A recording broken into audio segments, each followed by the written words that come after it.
આજે આપણે બનાવીશું એકદમ અલગ જ રીતની મીઠાઈની રેસીપી, તો વિડીયોને એન્ડ સુધી જોતા રહેજો। તમારું સ્વાગત છે મારી ચેનલમાં અને આપ સૌને મારા જય શ્રી કૃષ્ણ। તો ચાલો શરૂ કરીએ આજની આ રેસીપી। તો સૌથી પહેલાં આપણે આ રીતનું શ્રીફળ એટલે કે નારિયેળ લઈ લઈશું અને તેને મેં ઉપરથી છાલ ને બધું કાઢીને સરસ એવું ધોઈને લીધેલું છે।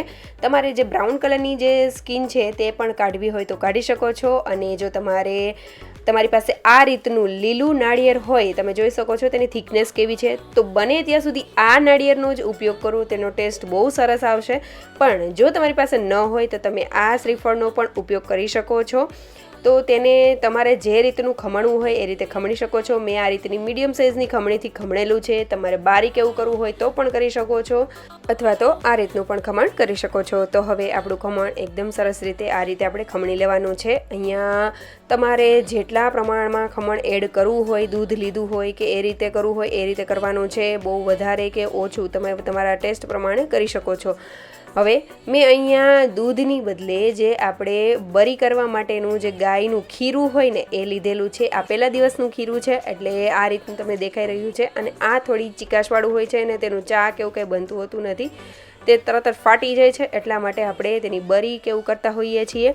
જો તમને મળે તો ચોક્કસથી આ લેજો, ખાવાની ખૂબ જ મજા આવશે। અને જો તમારી પાસે ન હોય, કેમ કે આ જે રીતનું ખીરું છે તે બધાના ઘરમાં અવેલેબલ નથી હોતું કે બધાને ન મળી શકે, તો તમે નોર્મલ દૂધથી પણ આ રીતનું મીઠાઈ બનાવીને તૈયાર કરી શકો છો। અને તમે જે આપણે શ્રીફળ લીધેલું છે તે લીલું છે, તો તમારે એ પણ અવેલેબલ ન હોય કે અથવા તમારી પાસે ન હોય કાંઈ પણ વસ્તુ, તો તમે જે બૂરું ખમણ આવે છે નાળિયેરનું, એનો પણ ઉપયોગ કરી શકો છો। તો આગળ હું તમને જણાવીશ કે એનું પણ શું કરવું, કોઈ પણ જે શ્રીફળ છે તેને શું કઈ રીતે બનાવવાનું છે।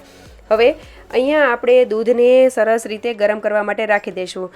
તમે જોઈ શકો છો તે સાઈડમાં ચીપકતું જાય છે, મતલબ તે ફાટતું જાય છે અને ધીમે ધીમે તે થતું જાય છે। એક બોઇલ આવશે ત્યાં સુધીમાં તો ધીમે ધીમે તે કડલ થવા લાગશે।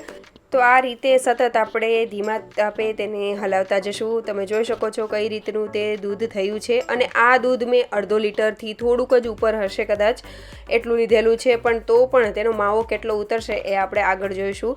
અને જો તમારે એમનેમ પણ આ રેસીપી બનાવવી હોય તો ફૂલ ફેટ મિલ્કનો ઉપયોગ કરીને તમે સતત તેને હલાવતા જઈને, જે રીતે આપણે પેંડા બનાવીએ એ રીતે સતત તેને હલાવતા જઈને આ મીઠાઈ પણ બનાવી શકો છો। તો તમે જોઈ શકો છો એક ઉફાણો આવ્યો એટલે સાઈડમાં પાણી થવા લાગ્યું છે। હવે એ પાણીને આપણે બાળવાનું છે, તો સાઈડમાં મેં તેને રાખી દીધેલું છે। અને ત્યાં સુધીમાં આપણે એક નાનકડું લોહી લઈ લઈશું અને તેમાં મેં ઘી એડ કરેલું છે। અને હવે આ જે શ્રીફળનું જે ખમણ છે તેને આપણે એડ કરી દઈશું। હવે જો તમને મેં લીલું નાળિયેર દેખાડેલું છે, તો તે જો તમે લેવાના હોય તો તેના બહુ બારીક એવા નાના નાના પીસીસ કરી લેવા અને તેને પણ આ સેમ પ્રોસેસથી કરવાનું। અને જો બૂરું ખમણ લેતા હોય તો તેને પણ આ રીતે થોડું રોસ્ટ કરી લેવાનું।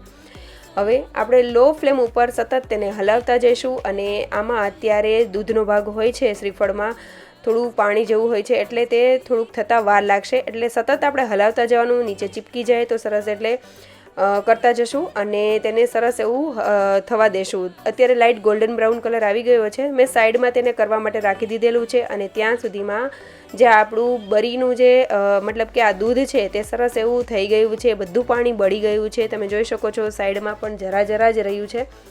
તો ત્યારે આપણે ખાંડ એડ કરી દઈશું, અથવા તો તમે સાકરનો પણ ઉપયોગ કરી શકો છો। અહીંયા તો મેં અત્યારે 3 થી 4 ટેબલ સ્પૂન જેટલી એડ કરેલી છે અને પાછળથી પણ થોડી મેં એડ કરેલી છે। તો તમે તમારા ટેસ્ટ પ્રમાણે વધારે કે ઓછી કરી શકો છો। તો ખાંડને આપણે એડ કરી દઈશું અને તેને સતત હલાવી લેશું। હવે ખાંડ એડ કરીશું એટલે તેનું પાણી થોડુંક થશે અને ત્યાર બાદ આપણે સાથે જ આ જે શ્રીફળ છે તેને મેં સાઈડમાં કરેલું છે, તો તમે જોઈ શકો છો કે એમાં થોડા બ્રાઉન કલર આવી ગયો છે। આના કરતાં પણ તમે થોડોક વધારે બ્રાઉન કલર લઈ આવજો, બહુ સરસ એવો ટેસ્ટ આવશે। પણ લો ફ્લેમ ઉપર કરજો એટલે બહુ સરસ એવું તે શેકાશે, મતલબ ઘીમાં થોડું એવું તળાશે અને સાથે શ્રીફળનું પણ તેલ નીકળશે, એમાં તે રોસ્ટ થશે ને એટલે ટેસ્ટ બહુ સરસ એવો આવશે। હવે આપણે આ શ્રીફળ એડ કર્યા પછી બધી વસ્તુને સરસ રીતે મિક્સ કરી લેશું અને ખાંડનું પાણી પણ ઓગળી જશે અને બળી જશે અને ખાંડ સરસ એવી થઈ જશે ત્યાં સુધી આપણે કરવાનું છે। અને સાઈડમાંથી થોડું એવું ઘી પણ છૂટું પડવા લાગ્યું હશે, તો આ ટાઈમે આપણે એલચીનો પાવડર એડ કરી દઈશું। તમને જે રીતની ફ્લેવર ભાવતી હોય, તમારે કેસરવાળું દૂધ પણ આમાં એડ કરવું હોય તો પણ કરી શકો છો, તો કેસર જેવો કલર મતલબ કે ફ્લેવર આવશે। તો આ રીતે સરસ એવું થઈ જાય અને બધું પાણી બળી જાય એટલે આપણે આ રેસીપી તૈયાર થઈ ગઈ છે. તમને અત્યારે જે શ્રીફળ છે તેનો કલર બહુ ડાર્ક નહીં દેખાય, પણ તમે જ્યારે આના કરતાં પણ થોડોક ડાર્ક કલર કરશો એટલે તમને સરસ એવું આનો ટેસ્ટ પણ આવશે અને બહુ સરસ એવી આ ટેસ્ટી રેસીપી બને છે. જો તમે દૂધથી બનાવતા હોય ને તો પણ સેમ પ્રોસેસથી આ કરવાનું છે, પણ તેનું ટેક્સચર થોડુંક અલગ આવશે. આમાં તમને જે ક્રમ્બલી દેખાય છે એવું નહીં આવે, તેમાં થોડુંક લચકા જેવું થશે અને તેનાથી ટોપરા પાક જે રીતે બનાવીએ એ રીતનું થશે. પણ ઘીમાં તેને રોસ્ટ કરવાનું નહીં ભૂલતા, બહુ સરસ એવું તેનો ટેસ્ટ આવશે. તો જરૂરથી આ મારી રેસીપી ટ્રાય કરજો. જો ક્યારેય ન બનાવી હોય, જેના ઘરે ગાય હોય અને આ રીતનું દૂધ મળતું હોય, જે બરીનું દૂધ, તો જરૂરથી આ રેસીપી ટ્રાય કરજો. અને જો રેસીપી સારી લાગે તો લાઇક, શેર અને સબસ્ક્રાઈબ કરજો. Thank you for watching.